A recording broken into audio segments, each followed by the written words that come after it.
An ɗebo burbushin dutsen sararin samaniya zuwa doron ƙasa wato Mars domin gudanar da bincike. Kumban sararin samaniya mai suna Osiris-Rex ƙarƙashin hukumar sararin samaniya ta Amurka wato NASA shine ya ɗebo wannan samfuri. Kumban ya tashi ne a watan Satumba a shekarar 2016 kuma ya isa dutsen sararin samaniya mai suna Bennu a shekarar 2018. A nan ne ya kwashe kusan shekaru biyu yana gewaye dutsen yana tattaro bayanansa. Inda a shekarar 2020 ya sauka akan wannan dutse ya ɗebo kimanin giram 250 na burbushin dutsen.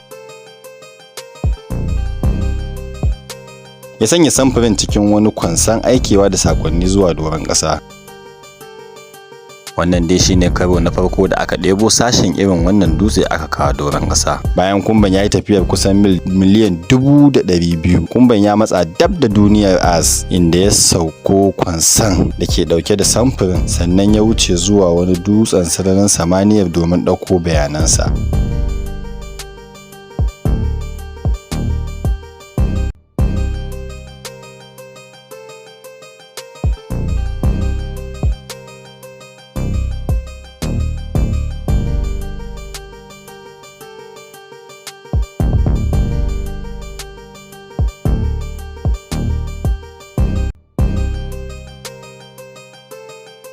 Kuma samfurin ya iso nan duniya a ranar Lahadi 24 ga watan Satumba na shekarar 2023 miladiya da misalin karfe 9:05 na safe a wani yanki mai rairayi da ke Amurka.